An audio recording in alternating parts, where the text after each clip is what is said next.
mince pies, coffee. Oh, it's so cold today. Hi everyone, Helen Blunden here. Hope you're happy, healthy and well. Thought I'd do today something a little bit different, and to be in the spirit of Christmas and everything, I thought it's a great opportunity to do a wrap up of the year. So I've got my homemade mince pies, which I made recently. I've got my coffee. I've got some of the books here that I'll be chatting about. Let's start. These mince pies are so delicious. This year I started with every good intention of reading certain books, but I'm not usually someone who has a TBR list. I do, however, make it a goal to read one particular book a year, like a big book that I could get into, explore, go down rabbit warrens and so forth. And this year, in 2024, I had it in mind to read Cervantes' Don Quixote. Even obviously I bought this book because I wanted it in my own collection. And as you can see, the spine isn't cracked. It's in perfect mint condition. With that, you can ascertain that I failed my 2024 goal of reading this book. So let's put Cervantes aside, because somehow this year, this book did not call out for me to read it for whatever reason. And I believe that books come into our lives at certain times and they are meant to be read at certain times. And for some reason, 2024 wasn't the time for Don Quixote. So let's put this book aside because unfortunately I failed the challenge. Okay, let's go.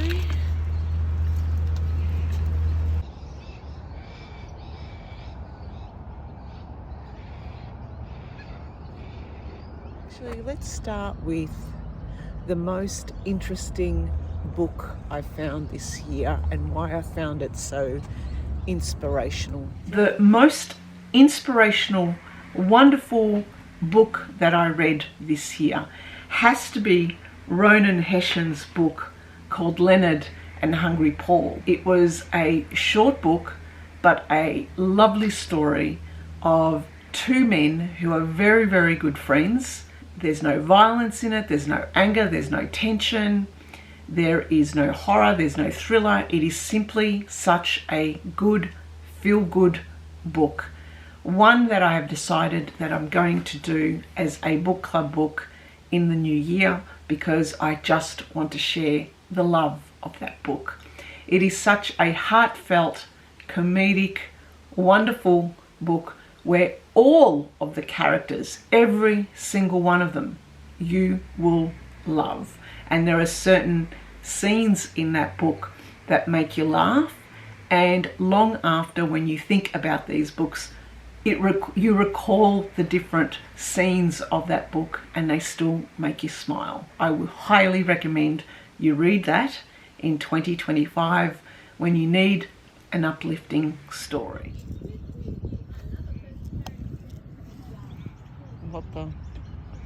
Okay, so for my next life lesson, I think I'm going to talk about why we really need appetizers in books. You know, when you read books that are very heavy going, sometimes you need to read some light-hearted books. And so I'm going to talk about what were some of the most light-hearted books and authors that I read this year that were quite surprising for me and that I quite enjoyed. I would say that this year, the most books I've read from one author, believe it or not, had been the author by the name of Robin Harding. She has written so many books, a lot of books. She seems to pump out one book every couple of years. I managed to borrow a whole heap of her books from the library. This one I found at a community library and I just picked it up for free. The reason I liked Robin Harding is sometimes we need a book that is simply a story. A good story, we can immerse ourselves into the story.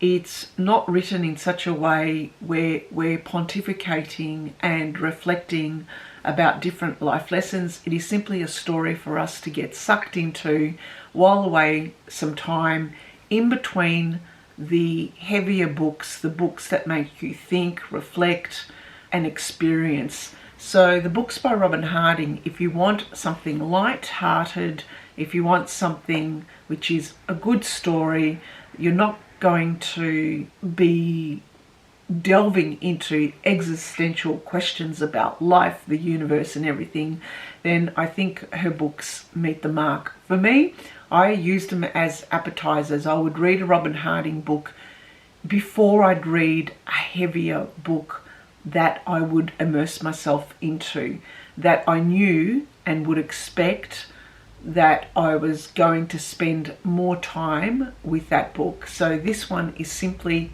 an appetizer, something to get my reading mojo back again. I think for another life lesson would be the book that I despised and talk about why. Believe it or not, there were a couple this year. I don't usually review those books simply because, number one, I have a hard time explaining myself in front of a camera.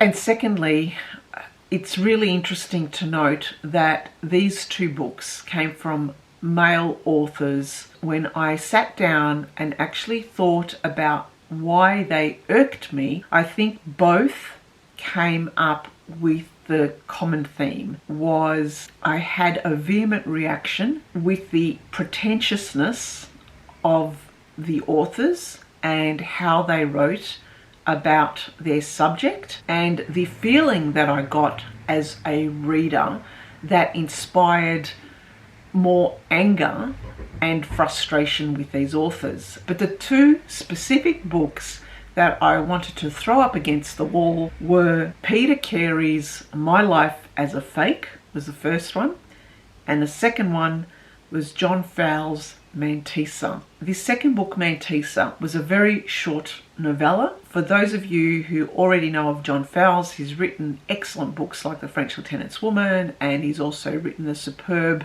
book called The Collector, which I have reviewed. I was really disappointed with Mantissa. It looked like a book that was out of the 70s, and certainly it had that certain feeling of male author, I guess, lecturing us, and it felt the same with Peter Carey's My Life as a Fake, where he came across as quite pretentious, who had some disdain for the reader. It felt like that there was disdain for the reader. However, having said that, you might read these books and love them. The world would be a boring place if we all loved or hated the same books. So I urge you to check them out. You might find a hard time trying to find Mantissa by John Fowles, because I think he wrote that book as a bit of a joke. It certainly was a joke to me. Well, not really. I gave it away. I binned it. It's getting quite warm now. So the next thing, life lesson I'm going to do is probably, oh my God, there goes my... Oh my God, I nearly lost my buggy. Okay, that was funny, wasn't it? What I was going to say was my next one is I'm going to talk about the most surprising authors and who I think I would be reading in the new year, simply because I wasn't aware of their work, or I somehow dispelled their work thinking they were too hard to read or too... Believe it or not, is an Australian author. For 2025, I would like to read more of Australian author Tim Winton. I only read 2 books this year. The first one was Blueback, which was his children's book. Also, in recent times, I read Breath, which was beautiful. Highly recommended. Showed to me that I made some very wrong assumptions about his writing, but when I read the book Breath, the story immersed me. The writing was beautiful. So it had some life lessons around coming of age for young males, which was a completely new theme or that I hadn't read before with a current author. And it was also something that I resonated with given that he's an Australian author and he writes about Australian topics and his interests also around conservation. So Tim Winton is going to be an author that I'd like to read more of in 2025. Event of the day, more reading, I think. I might do a book that I've read twice this year, or books that I've read twice. Yeah, I'll do that. Are these two, Stoner, John Williams, and Sylvia Plath's The Bell Jar. I know for a fact that if you've been following my channel, you're probably someone who has already read these books or know of the author. The reason I read them twice this year is simply because I run a local book club and I knew that these books weren't well known with the ladies that are in my club, and given that I wanted to include a couple of classic books in the reading list of that book club for the year, I decided to go with the two books that I loved. And sure enough, when we did a wrap up of the books that we had read, these two books came out quite highly compared to the modern books that I had on that list. Both of these are, I guess, books that you would read and you would learn from. There's some life lessons in these. I'll have to do maybe the top 5 books read this year. Yeah, just top 5, that'll be enough. This one, I have to say to the few subscribers out there, thank you so much for your recommendation of John Steinbeck's East of Eden. I loved that book. I was immersed into it straight away. I loved the story. I loved the lessons that came out of it. And most of all, it was a book that I could then share and recommend to others. And I did that. I also shared it to my father, who had never read the book, and he too could not stop raving about this book. He's an artist as well, and so he sketched out the different characters of that book in his sketch pad, and then he asked me to guess their names. And just from his wonderful pencil sketches, you could tell who was who of the characters in East of Eden. Obviously it inspired him, it inspired myself, and I'm sure it will inspire many others in years to come. If you haven't read East of Eden by John Steinbeck, read it in your 2025 list. You will not be disappointed. Now, the second book, which I mentioned, is Leonard and Hungry Paul, and that was by Ronan Hession. The third book is R.F. Kuang's Yellowface. For some reason, I don't know why, I really loved that book, and I think it was because it showed me the difficulty that writers face when writing and promoting and publishing their book, and how cutthroat it can be.